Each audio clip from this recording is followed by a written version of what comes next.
సంస్కృతి సంపద YouTube channel తరఫున అందరికీ స్వాగతం. కవిసింహ శతావధాని చిత్రకవి శ్రీ పోకూరి కాశీపతి గారి సారంగధరీయం కావ్య పఠనం. ఈ కావ్య పఠనం కావిస్తున్న శ్రీ నూతలపాటి వెంకటరత్న శర్మ గారు దీనిని ధారావాహికంగా ప్రసంగిస్తున్నారు. వారి ధారావాహిక ప్రసంగంలో ఈరోజు 69వ ప్రసంగం చేస్తున్నారు. శ్రీ రత్న శర్మ గారికి స్వాగతం. నమస్తే.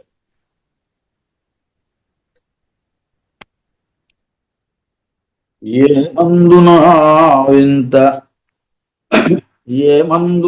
వింత భామ పదగ్రములొక్క భూభృత్తును టెక్కుమాన్పు. ఏ మందునా వింత కోమలి గమనం ఇంకొక్క భూభృత్తును టెక్కుమాన్పు.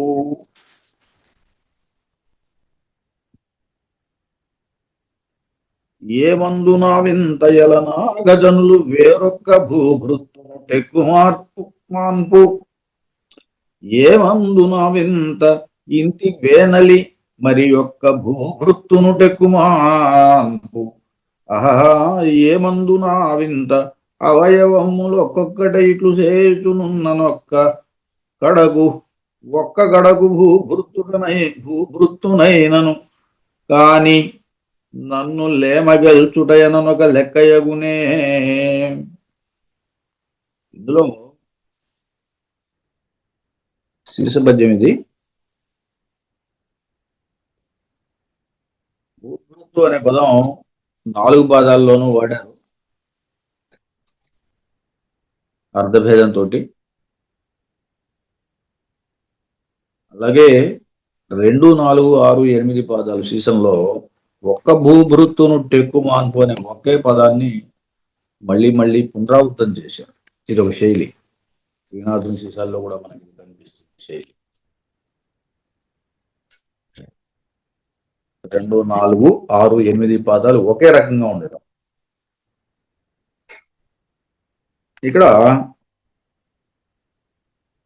ఏమందు నా వింత, అది కూడా దాదాపుగా 4 పదాల్లోనూ ఒకటిగానే ఉంది. ఏమందు నా వింత, ఏమందు నా వింత అని. మొదటి పదంలో 1, 3, 5, 7 పదాలు కూడా ఒక్కటే మార్పల్లా. మొదటి దాంట్లో భామ పదాగ్రం అన్నాడు. రెండో చరణంలో కోమలి గమనము అన్నాడు. మూడో చరణంలో యలనాగ చనులు అన్నాడు. 4వ చరణంలో ఇంటి వేనలి అన్నాడు. ఇలా ఒక 4 అవయవాలని చెప్పాడు. మిగతా అంతా ఏ చరణానికి ఆ చరణం అంతా ఒకటిగానే అనిపిస్తుంది. కాకపోతే ఇక్కడ ఉన్న విశేషాన్ని మనం తెలుసుకోవాల్సింది ఏంటంటే, భూభృత్తు అనే దానికి చాలా అర్థాలు ఉన్నాయి. భూమిని భరించడం అనే అర్థం. భూమిని భరించేది మనకు కూర్మావతారం నుంచి, అలాగే ఆదిశేషుడి నుంచి, అలాగే దిగ్గజాల నుంచి, ఇవన్నీ కూడా భూమిని మోస్తున్నాయి అనేది పురాణాల నుంచి మనం తెలుసుకున్నటువంటి విషయం. ఇక్కడ వాటిని ఆధారంగా చేసుకునే ఈ లేమ, ఈ నాయిక యొక్క వర్ణన చేస్తున్నాడు. ఏమందున వింత భామ పదాగ్రములొక్క భూభృత్తును టెక్కుమాన్పు. పదాగ్రము పాదము, నాయిక యొక్క భామ యొక్క పదాగ్రము పాదములు పదాగ్రములు ఒక్క భూభృత్తును టెక్కుమాను. ఒక భూభృత్తు యొక్క గర్వాన్ని అనుస్తుంది. టెక్కు అంటే గర్వం. టెక్కు మాన్పు. ఒక భూభృత్తు యొక్క టెక్కును మాన్పుతుందట నాయక యొక్క పాదాలు. ఎవరా భూభృత్తు అంటే ఆదిపూర్వం. కవి సాంప్రదాయం ఏమిటంటే కూర్మంతో పాదాలను పోలిక చెప్పడం. ఇది కవి సమయం. కాబట్టి పూర్వం తాబేలు ఆది పూర్వం అనేది తెలుసు. ఎందుకంటే భూమిని తన మూపు మీద మోసడం అని తాబేలు మందర పర్వతాన్ని పెట్టి దాని మీద దాన్ని కవ్యంగా చేసి క్షీరసాగర మదనాన్ని కూడా చేశారని మనం పురాణాల్లో చెప్తాం. కాబట్టి తాబేలు గురించినటువంటి పురాణ కథలు అలా ఉన్నాయి. ఇక్కడ ఆ భూభృత్ ఎవరు అంటే తాబేలు. భామ పదాగ్రములొక్క భూభృత్తును టెక్కుమాన్పు, భూభృత్తుకు టెక్కుమాన్పు గర్వాన్ని మాన్పేటట్టుగా చేస్తుంది. అంటే దాన్ని అధిగమిస్తుంది, దానికన్నా గొప్పగా ఉన్నాయని చెప్పడం కోసం. ఏ మందున వింత కోమలి గమనము ఇంకొక భూభృత్తును టెక్కుమాన్పు. కోమలి యొక్క గమనము నడక ఇంకో భూభృత్తు యొక్క గర్వాన్ని మానుతున్నాడు. ఆ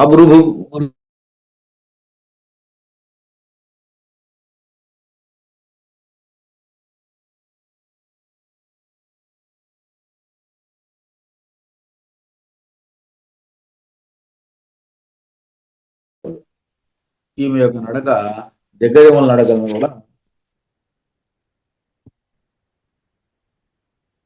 టెక్కు మాన్పుతోంది, వాటి యొక్క గర్వాన్ని అణుస్తోంది. ఏ మందున విందయల నాగజనులు వేరొక్క భూభృత్తును టెక్కుమాన్పు. సరే, ఈమె యొక్క జనులు నాయక యొక్క ఎలనాగ స్త్రీ అని, ఆ నాయక యొక్క జనులు వేరొక్క భూభృత్తును టెక్కుమాన్పు, ఇంకొక భూభృత్తు యొక్క టెక్కును మాన్పుతుంది, గర్వాన్ని అణుస్తుంది అని. ఆ భూభృత్ ఎవరంటే పర్వతాలు. సాధారణంగా కుల పర్వతాలనే, ఇవన్నీ కూడా భూధరాలనే అంటూ ఉంటాం, భూమిని మోస్తూ ఉంటాం. భూభృత్తును టెక్కుమాన్పు. ఏ మందున వింత ఇంటివే నలి మరి యొక్క భూభృత్తును టెక్కుమాన్పు. ఆమె యొక్క వేనలి జడ ఇది ఇంకో భూభృత్తు యొక్క టెక్కును గర్వాన్ని అణుస్తుంది. ఈ జడ యొక్క సొగసు ఒక భూభృత్తు యొక్క గర్వాన్ని అణుస్తుంది. ఎవరు ఆ భూభృత్తు అంటే ఆదిశేషుడు సర్పం తన వేయి పడగ మీద భూభారాన్ని మోస్తూ ఉంటాడు. అలాగే అది పొడుగ్గా ఉంటుంది కావటంలో దాన్ని ఈ వేనలికి పోల్చాడు. ఆహా ఏమందున వింత అవయవములొక్కొక్కటే ఇట్లు చేస్తున్నా. ఈ రకంగా ఒక్కొక్క అవయవమే, ఆ నాయక యొక్క ఒక్కొక్క అవయవమే ఇన్ని భూభృతులు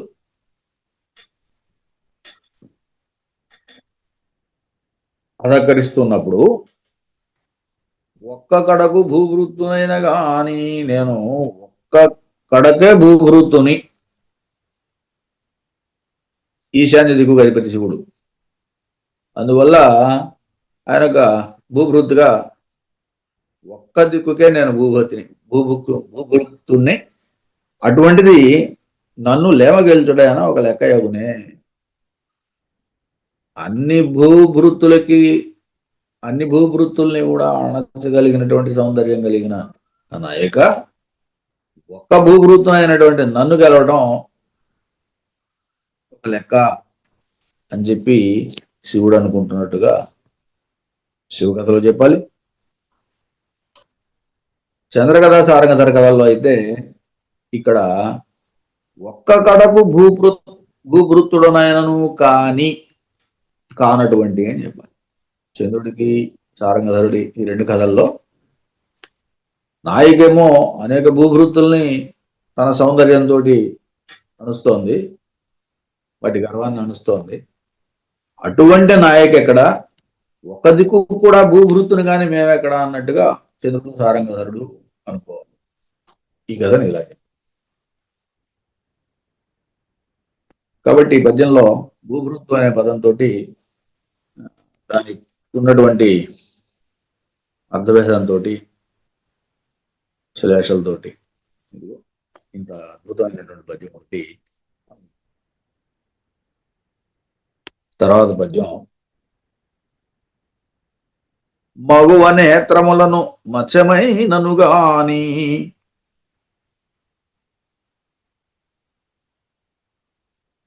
మగువ నేత్రములను మత్స్యమైననుగాని కొమెర మీగాళ్లను పూర్వమైన నారీలలామ వేనలిని భూభృతి అయిన సతి మత్స్యమును పురుషహరి అయిన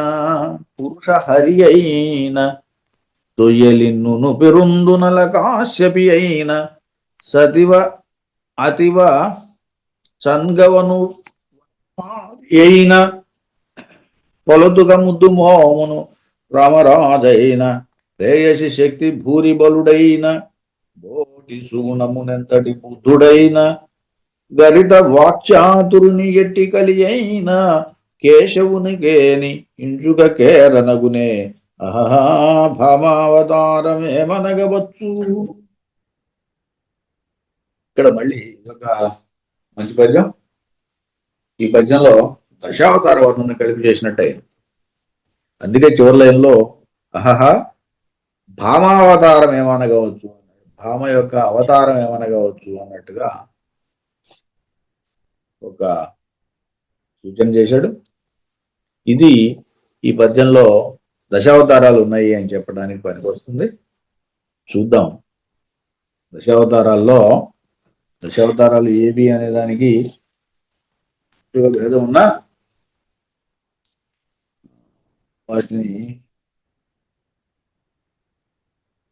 మత్స్య కూర్మ వరాహశ్చ నారసింహశ్చ వామన రామో రామశ్చ బౌద్ధ కల్కిరేవచ అనేది ఒక విధానం, ఒక పద్ధతి. అంటే దాని మీద ఏదో కొన్ని భేదాభిప్రాయాలు కూడా ఉన్నాయి. అయినా వాటి జోలికి మనకు అనవసరం. ప్రస్తుతానికి మత్స్య కూర్మ వరాహ నారసింహ వామన రామ బౌద్ధ కల్కి ఈ దశావతారాలు ఆయన చెప్పారు. ఈ దశావతారాలకు సంబంధించినటువంటి వర్ణన అంతా కూడా ఈమె ఎందుకు కనిపిస్తుంది. అందువల్ల ఈమె భామావతార అయింది. ఎలాగో చూద్దాం. మగువ నేత్రములను మత్స్యమైననుగాని, ఆమె యొక్క కనులు మత్స్యములు, చేపలు, మత్స్యావతారం. మత్స్యము ప్రధానంగానే మత్స్యావతారం అనేది అర్థమైంది. ఆమె కనులు చేపలు వంటివి అని, మీనముల వంటివి. మీనావతారుడు దశావతారంలో. మగువ నేత్రములకు మత్స్యావతారమైనను గాని కొమర మీగాళ్లను కూర్మమైన మీగాళ్లను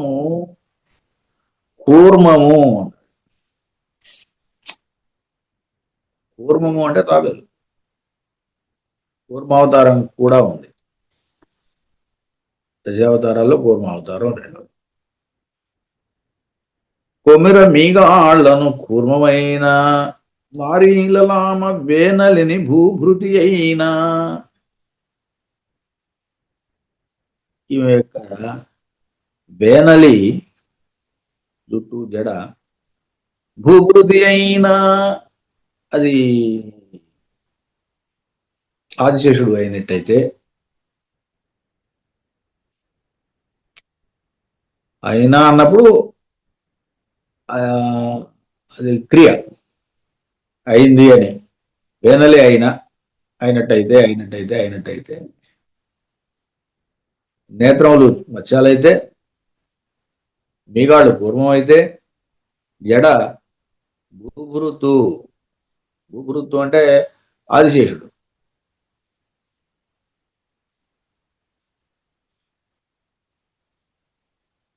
ఒక రకంగా ఇది వరాహావతారం అని కూడా చెప్తున్నాడు. దీన్ని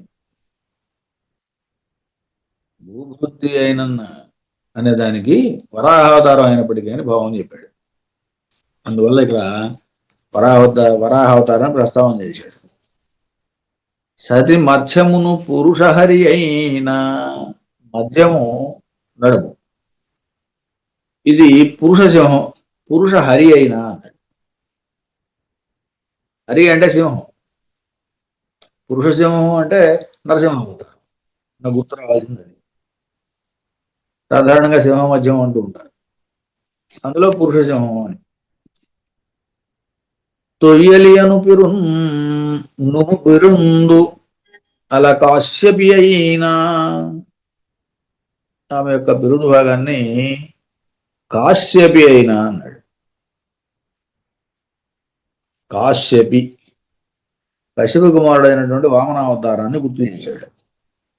కాశ్యపి అంటే భూమి అని అర్థం. సాధారణంగా నితంబాన్ని భూమితోటో ఇసుకతోటో పోలుస్తుంటారు, అది కవి సమయం, అందువల్ల ఇక్కడ భూమితో పోల్చాడు. అతివ చంగవను వరారి అయినా,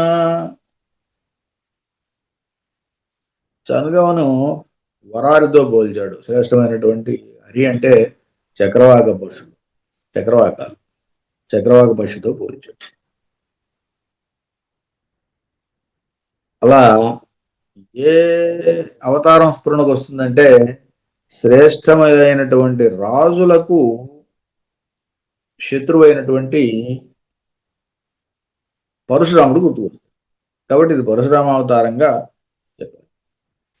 వర రాజులకు హరి శత్రువులైనటువంటి పరశురామ అవతారం. ఆయన 21 సార్లు భూమి చుట్టూ తిరిగి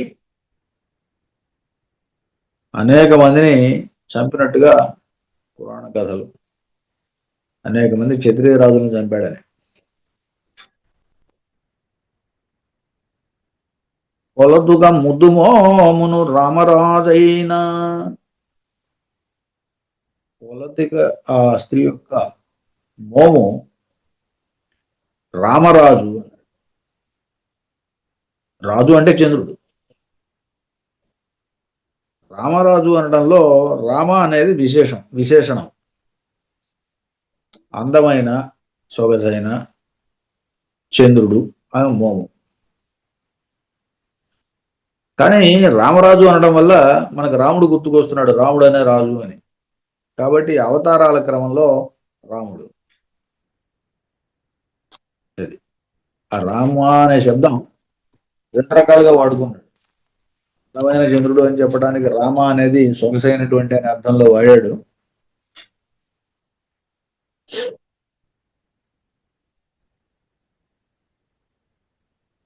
ఈ రాజు అని చంద్రుడు అని వాడుకున్నాడు. అదే అవతారాలకు వచ్చినట్లయితే రామరాజు, రాముడు అని అర్థం. దశావతారాల్లో రాముడు కూడా ఉన్నాడు. రామో రామస్య రామ అని 3 చెప్పాడు. రామస్య అని. ఒక రాముడు పరశురాముడు అయ్యాడు, 2వ రాముడు రాముడు, 3వ రాముడు ఎవరు? ప్రేయసి శక్తి భూరి బలుడైనా, ఆమె యొక్క శక్తి గొప్ప బలుడు, భూరి బలుడు అని. బలరాముడు. భూరి బలుడు అంటే బలరాముడు. కాబట్టి కృష్ణుడు చెప్పలేదు ఈ వరుసలో. పరశురాముడు, రాముడు, బలరాముడు అన్నాడు. రామస్య అన్నప్పుడు అది సమస్య. కృష్ణుడు రాలేదు దీంట్లో దశావతారం ఈ చెప్పిన క్రమంలో. బోటి సుగుణమునంతటి బుద్ధుడైనా, ఆమె యొక్క గుణాన్ని ఎంతటి బుద్ధుడైనా అంటే పండితుడైనా అని అర్థం చెప్పాలి, విద్వాంసుడైనా అని అర్థం చెప్పాలి. బుద్ధుడు అన్నప్పుడు బుద్ధావతారం కూడా స్ఫురణలోకి వస్తుంది. బుద్ధావతారం కూడా నిజానికి దశావతారాలు 10 కూడా విష్ణువు యొక్క అవతారాలు. బుద్ధుడు మరి వేదాలని, యజ్ఞాలని, యాగాలని వీటన్నిటిని వ్యతిరేకంగా వచ్చిన అవతారం బుద్ధుడు. అది దానికి ఎట్లా లింక్ అవుతుందో అర్థం కాదు, కానీ మరి దశావతారాల్లో అనాదిగా బుద్ధుడిని కూడా చేర్చాడు. బహుశా ఇది జయదేవుని పని. జయదేవుడు కాలం నాటికి బుద్ధుడికి ఉన్నటువంటి భగవతత్వాన్ని దృష్టిలో పెట్టుకుని ఆయన బుద్ధుడిని కూడా కలిపి ఉంటాడేమో. నిజానికి దశావతారాల్లో విష్ణువుకి బుద్ధుడికి ఏమి సంబంధం ఉన్నట్టు కనిపిస్తుంది.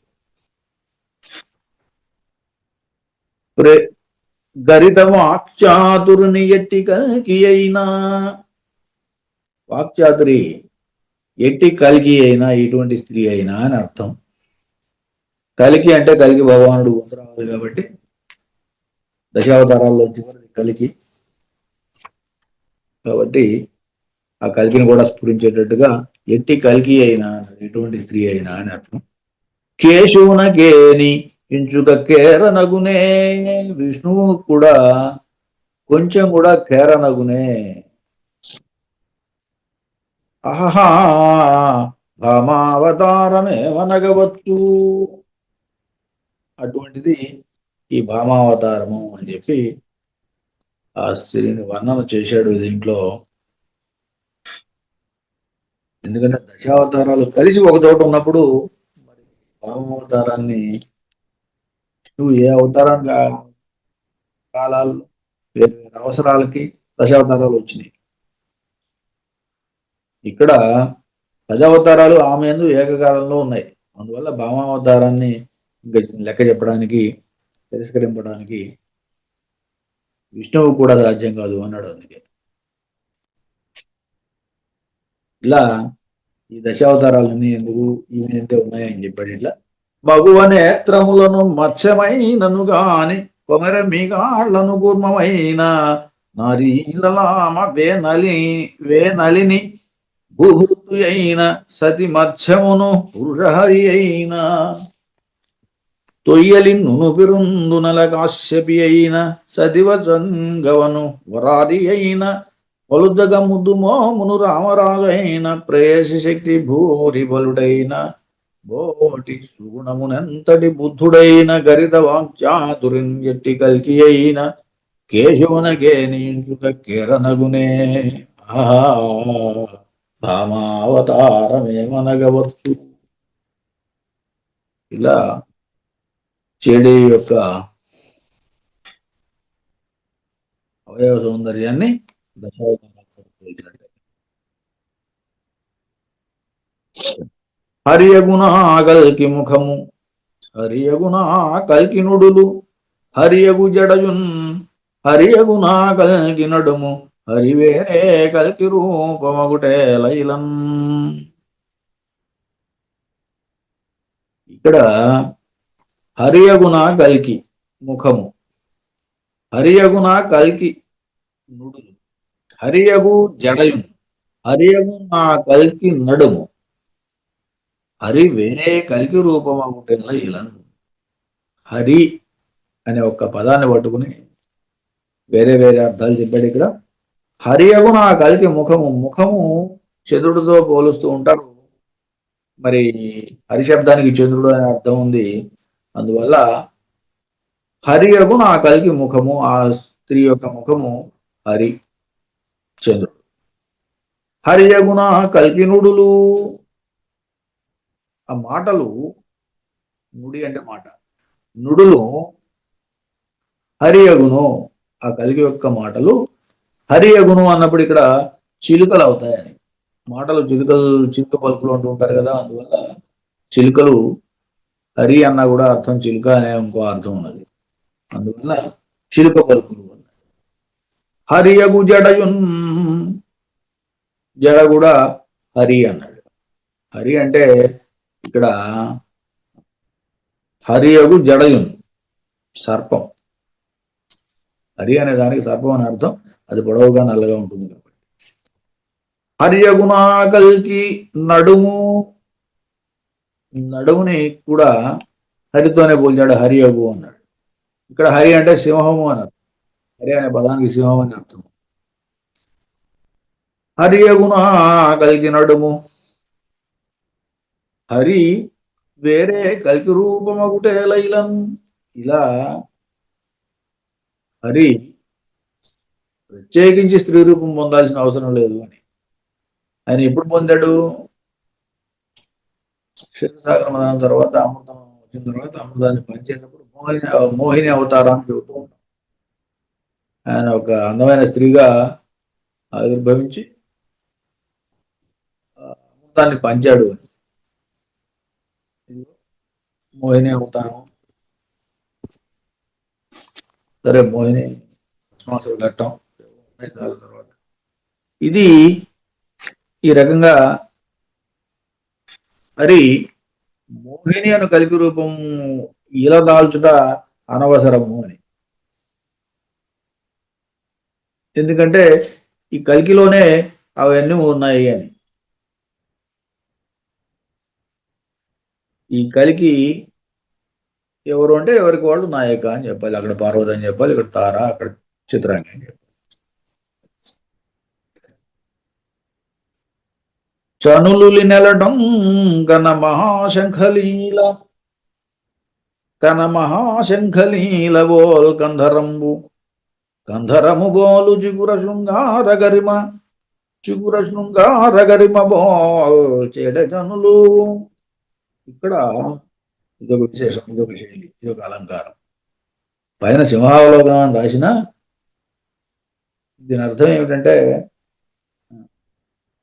ముక్త పదగ్రస్త అలంకారం. ఏ పదాన్ని అయితే మనం చివరి వదిలిపెడతామో ఆ పదంతో రెండో పదం మొదలు పెడతాం. ఈయన పదమే కాదు,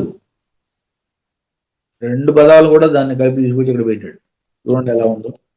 తనులులి నెలటొంకన మహాశంఖలీల కన మహాశంఖ లీల, పదాలు ఇవన్నీ రెండో లైన్ మొదట్లోకి వచ్చినాయి. కన మహాశంఖలీల బోల్ కంధరంబు, కంధరం అనే దాంతో రెండో పాదం చివరైపోయింది.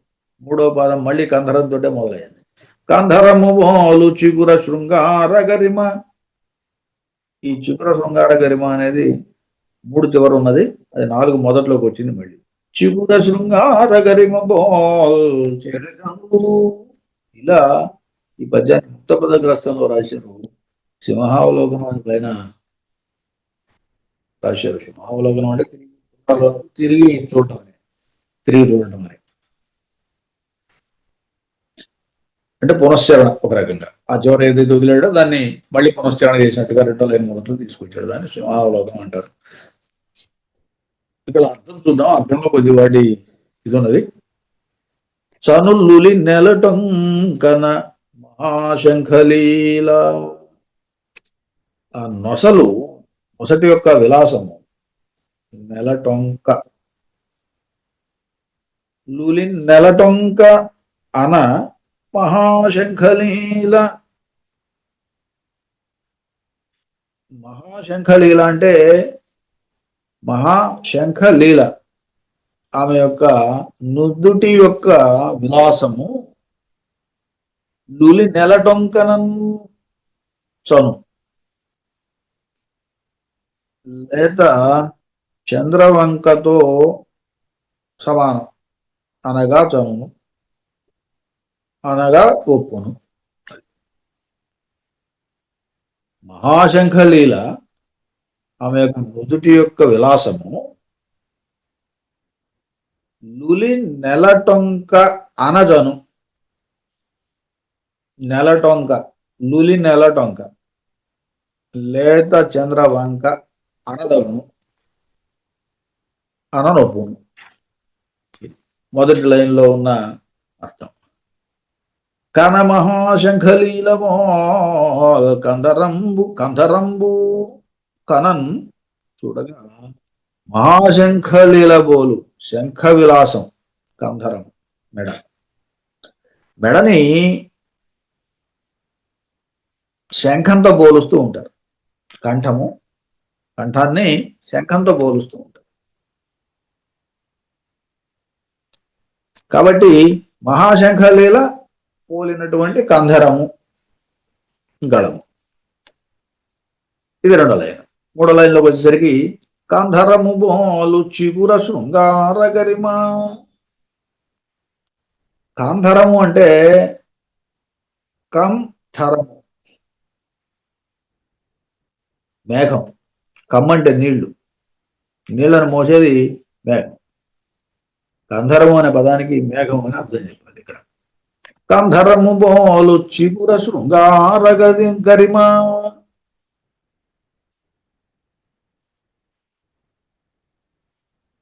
చిగుర శృంగార గరిమ, కొండల వంటి శృంగారాన్ని పొందిన అని చెప్పడం. ఇక్కడ వెంట్రుకలు, చిగురము అంటే వెంట్రుకలు అని అర్థం చెప్పాలి. కంధరము బోలు చిగురం, చిగుర శృంగార గరిమ. చిగురము అంటే వెంట్రుకలు. వెంట్రుకల యొక్క సౌందర్యం మేఘాల్లాగా, కంధరము బోలిని అట, మేఘములను బోలిని. చిగుర శృంగార గరిమ, వెంట్రుకల యొక్క సొగసు. ఈ చిగుర శృంగార గరిమ మళ్ళీ చివరి లైన్లోకి వచ్చింది. ఇప్పుడు చిగురము అన్నప్పుడు అక్కడ చెప్పాం, వెంట్రుకలు అని చెప్పాం. ఇక్కడ చిగుర శృంగార గరిమ జడ జనులు, ఆమె యొక్క జనులు చిగుర శృంగార గరిమ బోలును. చిగురము అంటే పర్వతము అని అర్థం. కాబట్టి కొండల యొక్క సొగసును, అందాన్ని, అతిశయాన్ని పోలుతుంది. ఇలా ఆ స్త్రీ యొక్క అందాన్ని ఆయన మళ్ళీ మళ్ళీ వర్ణించాడు. ఇందులో చిగురం అనే పదానికి కొండ అనే అర్థం ఉంది, అలాగే వెంట్రుకలు జుట్టు అనే అర్థం ఉంది. సరే, శంఖము, మహాశంఖం అంటానికి నొసలు అనే అర్థం ఉంది, గళము అనే, శంఖము అనే అర్థం ఉంది. కంధరము అనే పదానికి గళము అనే అర్థం ఉంది, అలాగే మేఘము అనే అర్థం ఉంది. ఇలా ఒక్కొక్క పదానికి ఉన్నటువంటి రెండు అర్థాలను దృష్టిలో పెట్టుకుని ఈ పద్యాన్ని ఇలా రాయటం జరిగింది. చాలా అందమైన పద్యం, అలాగే గొప్ప చాతుర్యము, చమత్కారం ఉన్నటువంటి పద్యం కూడా. చిత్రకవితలో ఇవన్నీ కూడా సాధారణంగా ఉండేవి. తర్వాత చెప్తాను. స్వస్తి. కవిసింహ శ్రీ పోకూరు కాశీపతి గారి సారంగధర్యం కావ్య పట్టణం గావించిన శ్రీ నూతలపాటి వెంకటరత్న శర్మ గారికి ధన్యవాదాలు.